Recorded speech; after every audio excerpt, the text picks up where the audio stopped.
Good morning, YouTube. Warbles on a lot here. Sunday, the 19th of February. Just getting ready for the Sunday round table discussion group. Malcolm Turnbull has continued his attack on Shorten's credibility as a union leader. Remember the simpering sycophant? And Shorten, along with senior colleagues, it has to be said, they made a meal of explaining a key Labor policy, didn't they? I'm referring to the renewable energy target, or is it a goal or an aspiration? Now, a fortnight ago on this roundtable, we asked the question, is Malcolm Turnbull the right leader for the times? Well, today we're asking, is Bill Shorten up to the job? At the roundtable this morning, we have Simon Breeny. He's Director of Policy at the Institute of Public Affairs. He's in our Melbourne studio. G'day, Simon. G'day, Tom. Great to be with you. And in our Parliament House studio in Canberra is Ben Oquist, Executive Director of the Australia Institute. Hi there, Ben. Good morning. And with me here in Sydney is Susan Ryan. She was a former Labor Senator and Minister. In fact, she was the first Labor Minister in a government in this Commonwealth. She's also a former Age Discrimination Commissioner. Hi there, Susan. Good morning. Thank you all for being here. Now, Ben, let's start with you. Labor has had a clear renewable energy policy since 2015. They've had 2 years to work out the costings. It's a target of 50% by 2030. Question, how did Bill Shorten allow Labor to get into this trouble this week? I think it comes down to this. It's easier to sell, as they say, a simple lie than a complicated truth. And the reality is that business as usual, just talking about the policy for a second, at the moment is producing is going to produce an unreliable and costly electricity system. Unless we integrate climate and energy policy, we're not going to have the investment needed. And with less investment, you have less supply. With less supply, you have less reliability, less security. And as any first-year economic student will tell you, you'll have increased price. What we're talking about, and what's the complicated thing to explain, is it's not renewable energy versus business as usual. We're going to have a big investment in the grid. Now, we can choose the dirty, expensive way, going down these new coal-fired power plants that the banks and business say are uninvestable, or we can choose to modernise our grid with battery storage and renewables and have it clean and cheaper. But that's a complicated message to sell. But everybody, business, environment groups, economists, are all saying we need something like an emissions intensity scheme as backed by the Climate Change Authority. And we can have the best of both worlds. We can have a reliable, modern, clean electricity system. I'm coming to you from a microphone in Canberra, where we have the cheapest electricity in the country. The ACT is heading for a 100% renewable energy target by 2020. Now, it's cheap in the ACT because it's a small jurisdiction and the network charges aren't as big, but it points to the issue of what's expensive. It's not the source where it comes from. But that is a much more complicated message to sell than a scare campaign based on a lie about what happened in South Australia. Yeah, but Shorten did get himself into some trouble here, trying to come up with this, a convincing explanation of how much this target will cost. Here's the opposition leader on AM with Sabra Lane earlier this week. We think there's a range of levers which assist from having emissions-intensive scheme in the energy intensity scheme in the energy industry, having a market trading scheme, an emissions trading scheme, looking at the rate of land clearing. I think the technology in solar power, for example, is also something which is pretty fertile ground for further investment. For me, the answer to the question about cost is that there is a cost in not acting. When I look at the spread of solar... Consumers are entitled to know how much that will cost them. Well, consumers are already voting with their feet with the expansion of solar panels. And they're entitled to know how much a 50% target will cost them. Well, our answer is very, very straightforward. We think the cost of not acting is far greater. We don't think we could sustain the cost, as the Liberals are saying, of building new coal-fired power generation on the scale which Mr Turnbull is saying. And we don't think that from insurance to drought to extreme weather events, that we can simply go business as usual. As opposition leader on Wednesday with Sabra Lane on AM, Simon, why doesn't Labor just tell us how much a 50% RET will cost? Well, there are a number of reasons why, but the key reason, of course, is that it's very expensive. It's likely to increase power bills and it's likely to increase them quite substantially. And that's the reason why the Labor Party has had the difficulties that they have this week, because we've seen the practical consequences of what happens when a grid is reliant on renewable energy. We've seen what's been happening in South Australia, and I think Australians rightfully are asking some pretty serious questions about whether or not that's the right way to go. I think that also what's happening at the moment is that Bill Shorten has got this line. You know, the cost of inaction is greater than making the sort of change that they want to make now, and doing nothing. I mean, the coalition's policy is, of course, not to do nothing. It's 24 or thereabouts, 24% RET by 2020. So you know, it's not that's not really the comparison that's going on between the coalition and the ALP. But of course, you know, it's a very complicated problem, and if Bill Shorten wants to be able to run that line, then he's got to say, well, here's the cost of doing something now, and here's the cost of doing nothing into the future. But instead of doing that, we sort of get these platitudes and these motherhood statements about, well, you know, the cost of doing nothing is more expensive. Well, you've got to actually line up the two costs side by side and make that call. Yeah, and meanwhile, we've had the Financial Review and the Australian's editorials in the last week have been not just attacking Shorten on this, but they're even giving the coalition grief for the 23.5% target by 2020. Well, so they should.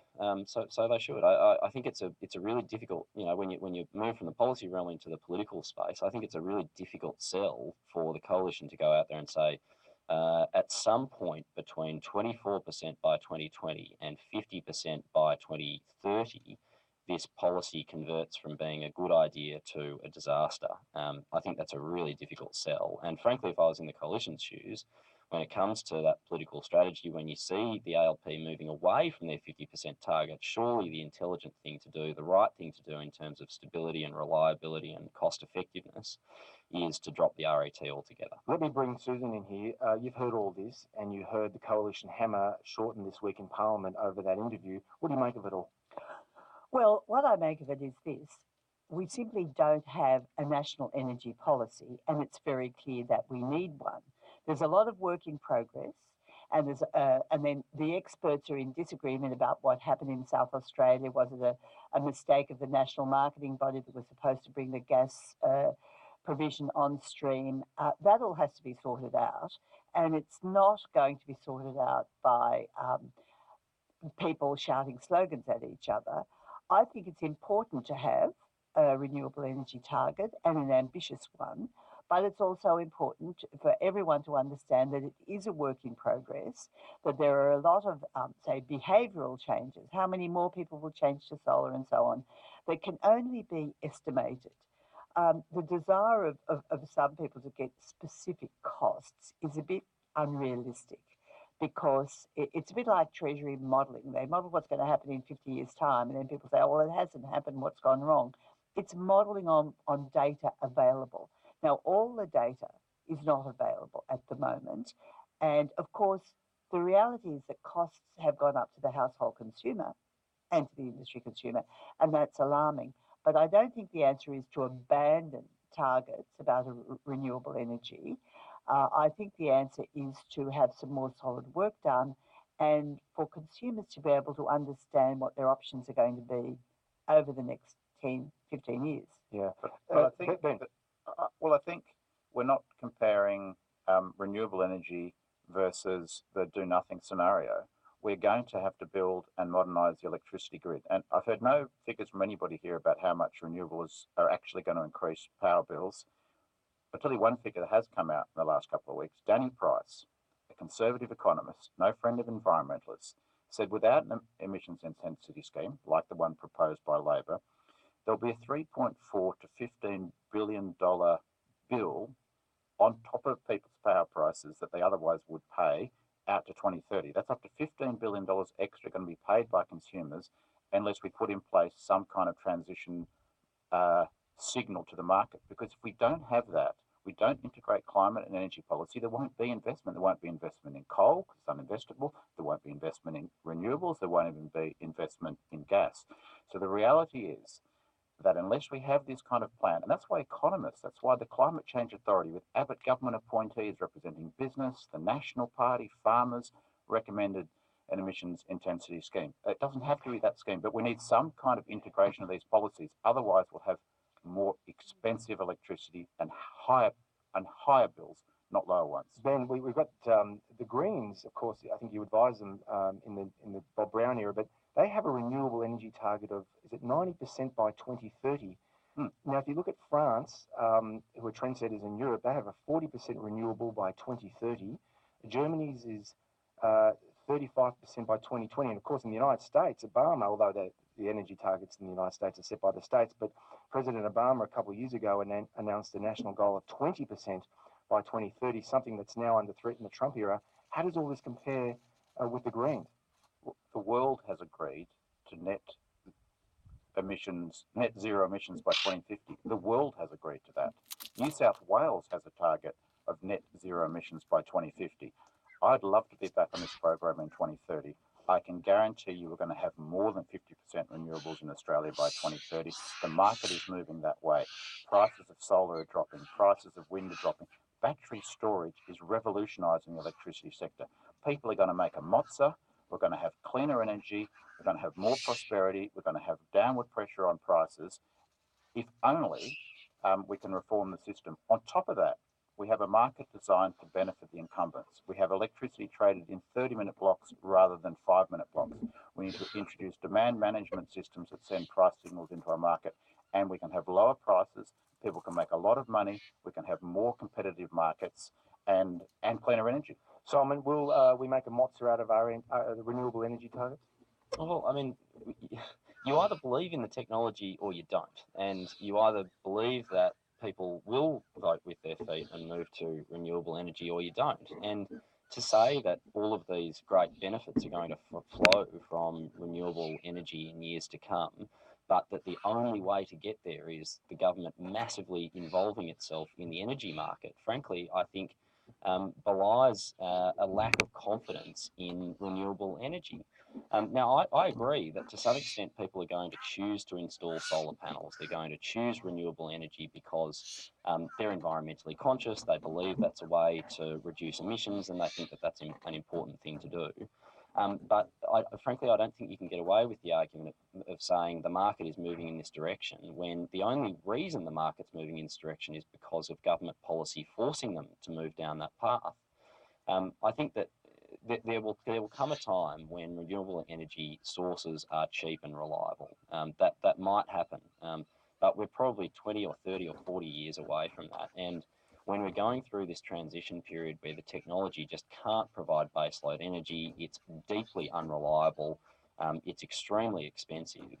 I think it's a real mistake for an economy like Australia's to be moving down that path, particularly when we have access to incredibly cheap, incredibly reliable coal-fired power in 2017. You're on RN Sunday Extra. This is Tom Switzer, and I'm with Ben Oquist, Simon Breeny, and Susan Ryan. Susan, let's move on to the other big political issue of the week, the funding of the National Disability Insurance Scheme.